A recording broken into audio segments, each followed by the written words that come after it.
നമസ്കാരം. മലയാളികൾക്കേറെ സുപരിചിതനായ chartered accountant Shri Stanley James സാറാണ് ഇന്ന് നമ്മോടൊപ്പം ഉള്ളത്. എറണാകുളം സാജു ആൻഡ് കോയിലെ മാനേജിംഗ് പാർട്ട്ണർ കൂടിയായ ഇദ്ദേഹം H&S മാനേജ്മെന്റ് കൺസൾട്ടൻസി കമ്പനിയുടെ ഡയറക്ടർ കൂടിയാണ്. ഇദ്ദേഹത്തിൻ്റെ GST ടോക്ക് എന്ന യൂട്യൂബ് ചാനൽ മലയാളികൾക്കേറെ സുപരിചിതമാണ്. Let's welcome Stanley sir. Sir, GST വന്നിട്ട് ഈ ജൂലൈ മാസം 9ാം വർഷത്തിലേക്ക് കടന്നു.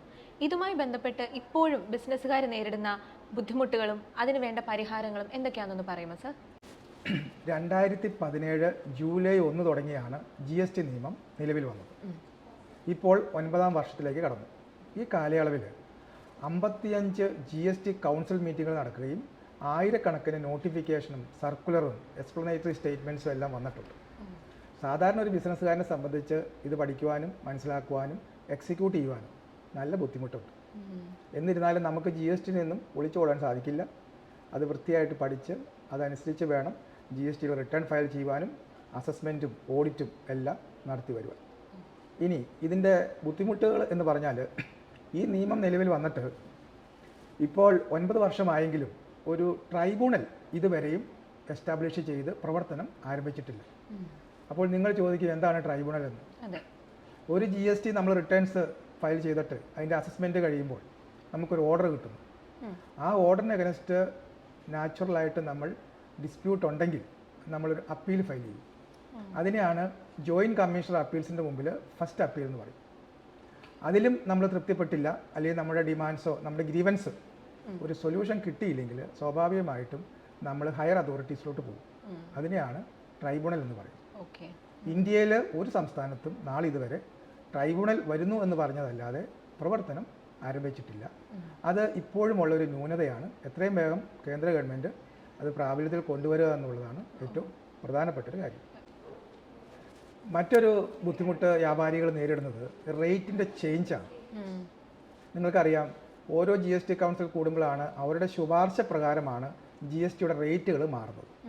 അപ്പോൾ വ്യാപാരികൾക്കും വ്യവസായികൾക്കും ഓരോ മീറ്റിംഗ് കൂടുമ്പോൾ ഈ റേറ്റിന് ചേഞ്ച് വരുന്നുണ്ട്.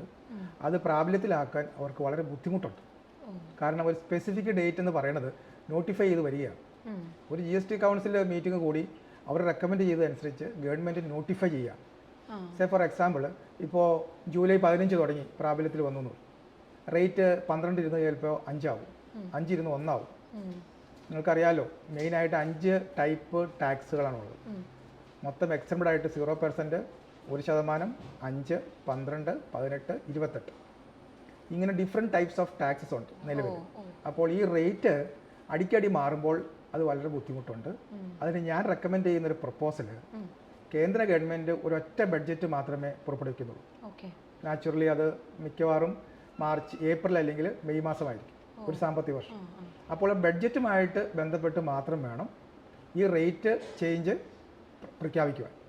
അപ്പോൾ അത് ഒരേ ഫിനാൻഷ്യൽ ഇയറിൽ അവർക്കത് വളരെ കൃത്യമായിട്ട് അത് പ്ലാൻ ചെയ്യുവാനും ഇംപ്ലിമെൻറ്റ് ചെയ്യുവാനും സാധിക്കും. മറ്റൊരു ന്യൂനത ഞാൻ കാണുന്നത് കോൺട്രാക്ടേഴ്സിനും ബിൽഡേഴ്സിനുമാണ്. ഈ GST നിയമം വരുന്നതിന് മുമ്പ് നിങ്ങൾക്കും അറിയാം, VAT, service tax, luxury tax, entertainment tax, വിവിധ തരം ടാക്സുകളായിരുന്നു. പക്ഷേ GST പ്രാബല്യത്തിൽ വന്നപ്പോൾ ഇതെല്ലാം കൂടെ ക്ലബ് ചെയ്തിട്ട് ഇൻഡയറക്റ്റ് ടാക്സിൽ ഇത് പ്രാബല്യത്തിൽ വരികയാണ് ചെയ്തത്. അപ്പോൾ ഈ കോൺട്രാക്ടേഴ്സിനും ബിൽഡേഴ്സിനും ഉള്ള ബുദ്ധിമുട്ട്, GSTക്ക് മുമ്പ് ഇവർക്ക് കോമ്പൗണ്ടിങ് എന്ന് പറഞ്ഞൊരു ഫെസിലിറ്റി ഉണ്ട്. കോമ്പൗണ്ടിങ് ഫെസിലിറ്റി എന്ന് പറഞ്ഞാൽ ഇൻപുട്ട് ഒന്നും എടുക്കാൻ പാടില്ല, കിട്ടുന്ന ടേൺ ഓവറിൻ്റെ ഒരു ഫിക്സഡ് റേറ്റ് സർക്കാരിലേക്ക് അടച്ചാൽ മതി.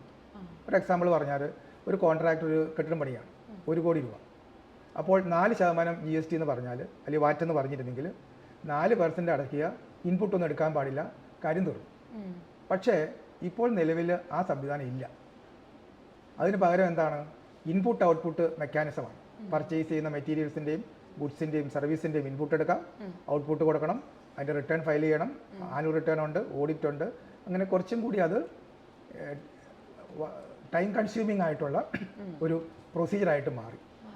അപ്പോൾ അതിനൊരു സൊല്യൂഷൻ എന്ന് പറഞ്ഞാൽ ബിൽഡർമാർക്കും ഉണ്ട്.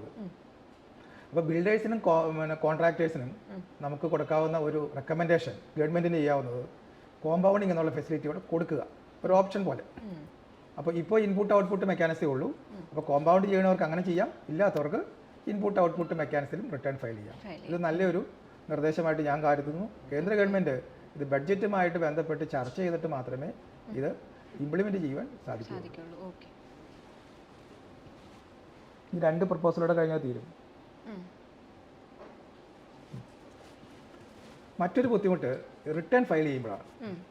GSTR 1 എന്നുള്ള റിട്ടേൺ ആണ് നോർമലി ഗുഡ്സിനും സർവീസിനും നമ്മൾ ഫയൽ ചെയ്യുന്നത്. GSTR 1 അതിലെന്തെങ്കിലും മിസ്റ്റേക്ക് വന്നു, അല്ലെങ്കിൽ ഒരു ഇൻവോയ്സ് വിട്ടുപോയി, പർച്ചേസ് വിട്ടുപോയി, ടാക്സിൽ റേറ്റിൽ വ്യത്യാസം വന്നു, ഇങ്ങനെ എന്തെങ്കിലും മിസ്റ്റേക്കുകൾ വന്നാൽ നമുക്കിത് റെക്ടിഫൈ ചെയ്ത് റിവൈസ് ചെയ്യാനുള്ള ഒരു ചെറിയ ഫെസിലിറ്റിയാണ് ഇപ്പോൾ ഉള്ളത്. അതിന് ഇപ്പോഴത്തെ നിയമം എന്താണെന്ന് ചോദിച്ചാൽ GSTR 1 AA വഴി മറ്റൊരു റിട്ടേൺ ഫയൽ ചെയ്തിട്ട് മാത്രമാണ് നമുക്കിതിന് ടാക്സ് അടയ്ക്കാൻ സാധിക്കൂ. GSTR 3B എന്ന് പറയുന്നതാണ് നമ്മൾ ഇതിൻ്റെ പൈസ ഗവൺമെൻറ്റിലേക്ക് അടയ്ക്കുവാൻ ചെയ്യുന്ന റിട്ടേൺ ആണ് GSTR 3B. നാച്ചുറലി ഒരു റിട്ടേൺ ഫയൽ ചെയ്യുന്ന ഒരു ഡീലർ 11-ാം തീയതിക്കകം GSTR 1 ഫയൽ ചെയ്യണം. 20-ാം തീയതിയാണ് due date GSTR 3B tax അടയ്ക്കേണ്ടത്. അപ്പോൾ ഈ 9 ദിവസത്തിനുള്ളിൽ നമുക്ക് എന്തെങ്കിലും മിസ്റ്റേക്ക് ഉണ്ടെങ്കിൽ അത് റിവൈസ് ചെയ്ത് ടാക്സ് അടയ്ക്കാനുള്ള സംവിധാനമാണ് നിലവിലുള്ളത്. എൻ്റെ അഭിപ്രായത്തിൽ അത് തീരെ കുറഞ്ഞ ഒരു സമയമാണ്. ഒരു മിനിമം നമുക്ക് ഒരു റിട്ടേൺ ഫയൽ ചെയ്തിട്ട് അതിൽ എന്തെങ്കിലും മിസ്റ്റേക്ക് ഉണ്ടെങ്കിൽ അതൊരു 3 മാസത്തെ ഗ്യാപ്പ് കിട്ടിയാൽ തീർച്ചയായിട്ടും നമുക്കത് അന്ന് തന്നെ പരിഹരിച്ച് പോകാം. പലിശ ഉണ്ടെങ്കിലും ആ സമയത്ത് പലിശ കൊടുത്താൽ മതി. ഇല്ലെങ്കിൽ പിന്നെ നമ്മൾ ആനുവൽ റിട്ടേണും 9C ഒക്കെ ഫയൽ ചെയ്യുമ്പോൾ നമ്മൾ ചെയ്യാനിരുന്നാൽ 1 വർഷവും 1.5 വർഷമൊക്കെ ചിലപ്പോൾ നമ്മൾ പലിശ കൊടുക്കണം. പലിശയുടെ റേറ്റ് നിങ്ങൾക്ക് അറിയാം, 18% പെർ മന്താണ്. അതേസമയം നമുക്ക് റീഫണ്ട് കിട്ടുമ്പോൾ കേന്ദ്ര ഗവൺമെൻറ് തരുന്നത് 6% ഉള്ളൂ. അങ്ങനെ ഒരു ഡിസ്പാരിറ്റിയും ഇപ്പോൾ നിലവിലുണ്ട്.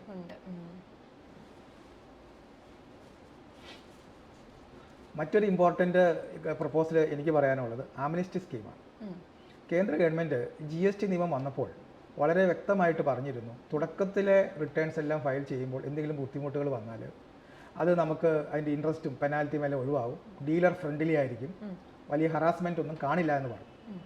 അപ്പോൾ പല വ്യാപാരികളും ബിസിനസ്സുകാർക്കും ഇതിനെക്കുറിച്ച് വ്യക്തമായൊരു ധാരണ ഉണ്ടായിരുന്നില്ല തുടക്കത്തിൽ. 2017 ഞാൻ പറയുന്നത്. അപ്പോൾ ആദ്യ കാലഘട്ടങ്ങളിൽ റിട്ടേൺ ഫയൽ ചെയ്തപ്പോൾ ഒരുപാട് മിസ്റ്റേക്കുകൾ ടാക്സ് പേയേഴ്സിന് വന്നിട്ടുണ്ട്. പക്ഷേ ഇപ്പോൾ ഗവൺമെൻറ് അതിനെല്ലാം അസസ്മെൻറ്റിനും ഓഡിറ്റിനും സെലക്ട് ചെയ്തിട്ട് ഹ്യൂജ് ടാക്സും പലിശയും പെനാൽറ്റിയും ഇമ്പോസ് ചെയ്യുക.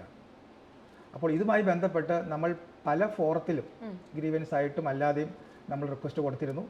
കേന്ദ്ര ഗവൺമെൻറ്റിൽ നിന്നും ഇവിടെ ധനകാര്യമന്ത്രി കൊച്ചിയിൽ വന്നപ്പോൾ നമ്മൾ നേരിട്ടും ഈ ഗ്രീവൻസ് പറഞ്ഞിരുന്നു. അതിൻ്റെ എല്ലാം വെളിച്ചത്തിൽ ഗവൺമെൻറ് എനിഹൗ അവസാനം ഒരു അമ്നിസ്റ്റി പ്രഖ്യാപിച്ചു. പക്ഷേ അത് വളരെ കുറച്ചൊരു പീരീഡിലേക്ക് ഉണ്ടായിരുന്നു. അതിന് എന്തായാലും അത് മാർച്ച് 2025 അതിൻ്റെ കാലാവധിയും കഴിഞ്ഞു. ഇനീഷ്യൽ 3 വർഷം കൊടുത്തിട്ടുള്ളൂ, 17, 18, 19, 19, 20.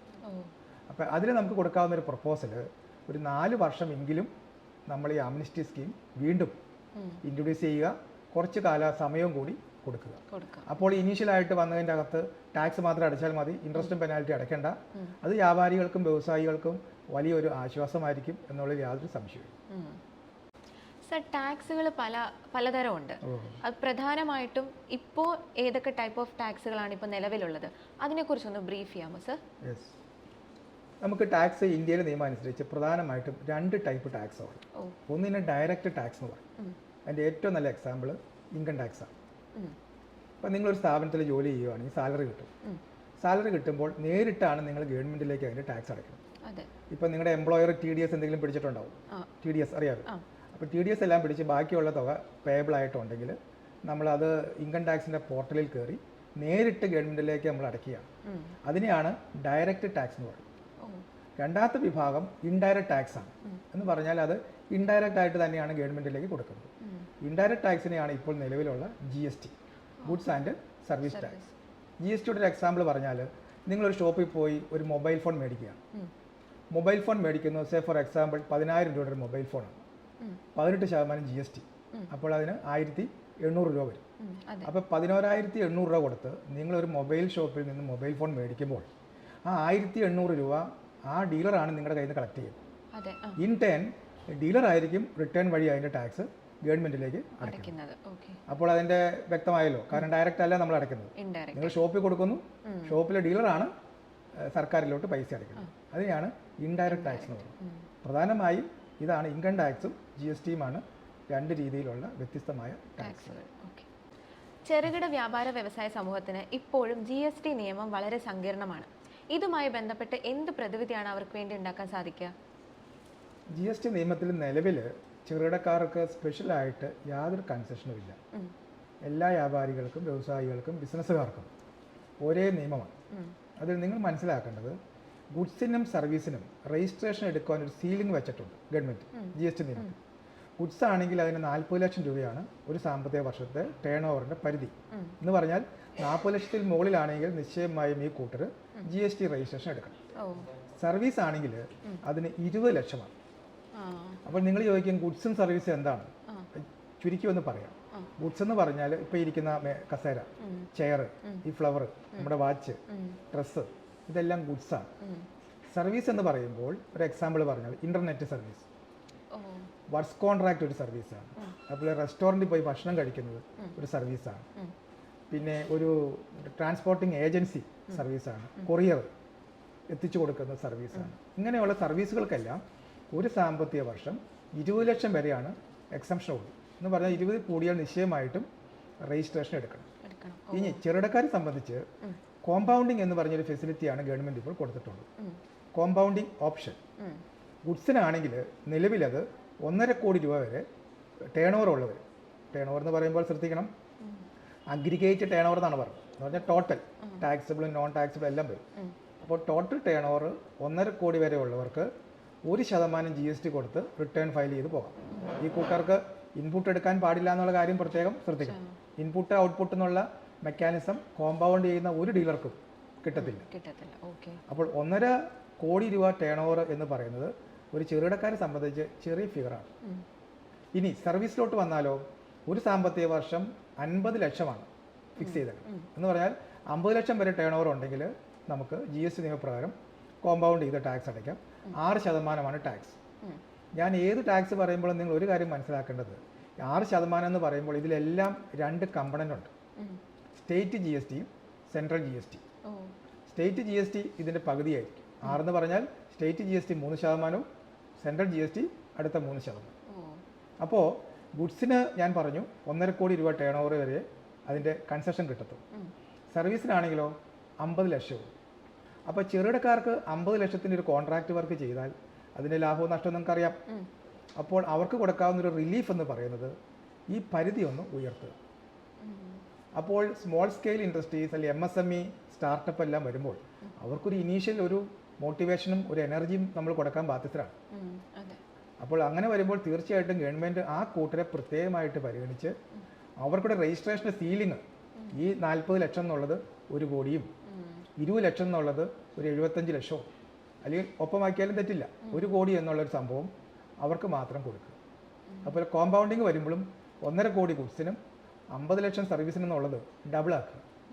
ഒരു 3 കോടി കച്ചവടം ചെയ്യുന്ന ഗുഡ്സ് സ്മോൾ സ്കെയിൽ, ഇപ്പോൾ സ്റ്റേഷനറി കടയോ സൂപ്പർ മാർക്കറ്റോ ചെയ്യുന്ന അല്ലെങ്കിൽ ചെറുകിട മാനുഫാക്ചേഴ്സ്, നമുക്കറിയാം ഹോളോ ബ്രിക്സ്, അതുപോലെ ചെറുകിട യൂണിറ്റുകളുണ്ടല്ലോ. അപ്പോൾ അവർക്കെല്ലാം ഇത് തീർച്ചയായിട്ടും ഒരു ഉത്തേജനമായിരിക്കും. ഇതിപ്പോൾ 1.5 കോടി കഴിഞ്ഞാൽ അവർ 1% GST പുറത്തു ചാടി. അതുകൊണ്ട് ഇപ്പോൾ മാർക്കറ്റിൽ വരുന്ന ബുദ്ധിമുട്ട് എന്താണ്? വലിയ കമ്പനികളാണ് ഇപ്പോൾ മാർക്കറ്റ് ഭരിക്കുന്നത്. അവർക്കാണ് ടാക്സും കളക്ട് ചെയ്യാനും പേ ചെയ്യാനും വളരെ എളുപ്പമാണ്. ചെറുകിടക്കാർക്ക് വളരെ ബുദ്ധിമുട്ടിയാണ് അവരുടെ ജീവിത നിലവാരവും അവരുടെ ബിസിനസ്. അപ്പോൾ തീർച്ചയായിട്ടും ഇത് വലിയ ഒരു ഉത്തേജനം കൊടുക്കും. പ്രൊവൈഡഡ് ടേൺ ഓവറിൻ്റെ സീലിംഗ് അവർക്ക് കൂട്ടിക്കൊടുക്കുക. അതുപോലെ കോമ്പൗണ്ട് ചെയ്യുമ്പോൾ ഉള്ള 1.5 കോടിയും 50 ലക്ഷവും എന്നുള്ളതും എൻഹാൻസ് ചെയ്ത് കൊടുക്കുക എന്നുള്ളത് പ്രത്യേകത. സർ, ഞങ്ങളുടെ MD 1 കോടി രൂപ കൊടുത്തൊരു കാർ വാങ്ങി. അതിൽ 48% GST നികുതി അടയ്ക്കുകയും ചെയ്തു. പക്ഷേ അത് ബിസിനസ് ആവശ്യത്തിനായതുകൊണ്ട് ഇൻപുട്ട് എടുക്കുന്നതിൽ എന്തെങ്കിലും തടസ്സമുണ്ടോ സർ? നിങ്ങളുടെ കമ്പനിയിലെ MD കാർ വാങ്ങി 48% GST കോമ്പൻസേഷൻ സെസ് ഉൾപ്പെടെ വരുന്നുണ്ട്, ശരിയാണ്. പക്ഷേ ഇത് ബിസിനസ് പർപ്പസിനാണ് ഉപയോഗിക്കുന്നതെങ്കിൽ കൂടി GSTയുടെ നിയമപ്രകാരം ഇതിന് ഇൻപുട്ട് ലഭ്യമല്ല. കാരണം സെക്ഷൻ 17 പ്രകാരം ബ്ലോക്ക്ഡ് ക്രെഡിറ്റിലാണ് ഈ സംഭവം വരുന്നത്. അപ്പോൾ കാറ് എത്ര കോടിക്ക് വാങ്ങിയാലും അതിൻ്റെ ഇൻകം ടാക്സിലെ ഡിപ്രിസിയേഷൻ നിങ്ങൾക്ക് ക്ലെയിം ചെയ്യാം. അല്ലാതെ GST 48% നമുക്ക് എടുക്കാനുള്ള യാതൊരു യോഗ്യതയുമില്ല. അതുപോലെ തന്നെയാണ് പേഴ്സണൽ ബിലോങ്ങിങ്സ് എന്ന് പറയുന്നത്, നമ്മൾ വാച്ച് മേടിച്ചാലും കാർ മേടിച്ചാലും ഒന്നും നമുക്ക് അതിൻ്റെ ഇൻപുട്ട് പാടില്ല. പക്ഷേ GST നിയമത്തിലെ പൊതുവായൊരു നിയമം നിങ്ങൾക്കറിയാം, ഇത് ബിസിനസ് പർപ്പസിനാണ് ഉപയോഗിക്കുന്നത്. താങ്കൾ പറഞ്ഞത് ശരിയാണ്, MD കാറുമായിട്ട് പോയാണ് ബിസിനസ് പിടിക്കുന്നതും ട്രാവൽ ചെയ്യുന്നതും എല്ലാം ഉപയോഗിക്കുന്നുണ്ട്. പക്ഷെ ഒരു കാരണവശാലും ഇതിൻ്റെ ഇൻപുട്ട് GSTയിൽ സെറ്റ് ഓഫ് ചെയ്യാനോ എടുക്കുവാനോ ഉള്ള യോഗ്യത ഇല്ല എന്നുള്ളതാണ് ഇതിൻ്റെ സിമ്പിളായിട്ടുള്ള ഉത്തരം. സർ ഞാനിപ്പോൾ ഒരു വീട് പണിയാണ്, അത് ഞാൻ കോൺട്രാക്ട് കൊടുത്തിട്ടാണ് ഞാൻ പണിയുന്നത്. അതിന് GST ഉണ്ടാവുമോ? അതേപോലെ ഇപ്പം ഞാൻ മെറ്റീരിയൽസ് വാങ്ങി ലേബർ കോൺട്രാക്ട് മാത്രം ആണ് കൊടുക്കുന്നതെങ്കിൽ അതിൻ്റെ GST എങ്ങനെയായിരിക്കും? നിങ്ങളിപ്പോൾ GST നിയമപ്രകാരം വീട് പണിയുമ്പോൾ ഒരു വർക്ക്സ് കോൺട്രാക്റ്റ് ആണ്. അപ്പോൾ മെറ്റീരിയലും ലേബറും കൂടെ ചേർത്താണ് നിങ്ങൾ കോൺട്രാക്ട് കൊടുക്കുന്നത്. അപ്പോൾ അങ്ങനെ കോൺട്രാക്ട് കൊടുക്കുമ്പോൾ GST നിയമം 18% ബാധകമാണ്. ഒരു സിംഗിൾ റെസിഡൻഷ്യൽ വില്ല പണിതാലും കോൺട്രാക്ട് കൊടുത്ത് അദ്ദേഹമാണ് മെറ്റീരിയലും ലേബറും എന്ന് പറഞ്ഞാൽ കമ്പിയും സിമെൻറ്റും മണലും എല്ലാം കൊണ്ടുവരുന്നു, പണിക്കാരെ കൊണ്ടുവരുന്നു, നിങ്ങളുടെ സൈറ്റിലിട്ട് കെട്ടിടം പണിയുന്നു. അതാണല്ലോ വർക്ക്സ് കോൺട്രാക്ട്. അപ്പോൾ കോൺട്രാക്ടർക്ക് 18% GST കൊടുക്കണം. ഒരു ഉദാഹരണം പറഞ്ഞാൽ 1 കോടി രൂപയ്ക്ക് നിങ്ങളൊരു വർക്ക് കൊടുത്തു, 10K പ്രൊജക്റ്റ് പോലെ എന്ന് പറഞ്ഞാൽ എല്ലാം തീർത്ത് കയ്യിൽ തരണം. ഈ സിറ്റുവേഷനിൽ 1 കോടിയുടെ പുറത്ത് അവർ നോർമൽ 18% GST ചാർജ് ചെയ്യും. ചുരുക്കി പറഞ്ഞാൽ GST നിങ്ങൾ കൊടുക്കുവാൻ ബാധ്യസ്ഥരാണ്. രണ്ടാമത്തെ ചോദ്യം ലേബർ കോൺട്രാക്ട്. അതിനെക്കുറിച്ച് പറഞ്ഞാൽ ലേബർ മാത്രമായിട്ട് നിങ്ങളൊരു കോൺട്രാക്റ്റ് കൊടുത്താൽ GST നിയമത്തിൽ പറയുന്നത് അതൊരു സിംഗിൾ റെസിഡൻഷ്യൽ വില്ലയായിരിക്കണം. എന്ന് പറഞ്ഞാൽ ഒരു സിംഗിൾ വീട് മാത്രം നിങ്ങൾ പണിയുന്നു, നിങ്ങൾ മെറ്റീരിയൽസ് മുഴുവൻ വാങ്ങി നിങ്ങൾ ഫ്രീ ആയിട്ട് അവർക്ക് കൊടുക്കുന്നു, ലേബർ മാത്രമാണ് ആ കോൺട്രാക്ടർ പ്രൊവൈഡ് ചെയ്യുന്ന സർവീസ് ഉള്ളൂ. നിങ്ങൾക്കറിയാം വർക്ക്സ് കോൺട്രാക്റ്റും ലേബർ കോൺട്രാക്റ്റും സർവീസാണ്, ഗുഡ്സ് അല്ല. അപ്പോൾ ഈ പ്യുവർ ലേബർ കോൺട്രാക്റ്റ് കൊടുത്താൽ GST നിയമത്തിൽ പറയുന്നുണ്ട് വ്യക്തമായിട്ട് GST ബാധകമല്ല. അപ്പം വളരെ ശ്രദ്ധിക്കേണ്ട കാര്യം, മെറ്റീരിയൽസ് മുഴുവൻ നിങ്ങൾ തന്നെ പൈസ കൊടുത്ത് വാങ്ങി സൈറ്റിൽ എത്തിക്കണം. അവരുടെ ഡ്യൂട്ടി എന്ന് പറയുന്നത് ഇതിൻ്റെ കൺസ്ട്രക്ഷനായ ലേബർ സർവീസ് മാത്രമേ ഉള്ളൂ. ആ കാര്യം പ്രത്യേകം ശ്രദ്ധിക്കണം. ഇനിയും നമുക്ക് സാറുമായിട്ട് ഒരുപാട് കാര്യങ്ങൾ ചോദിച്ച് മനസ്സിലാക്കുവാനുണ്ട്. സോ നെക്സ്റ്റ് വീഡിയോയിൽ കാണാം.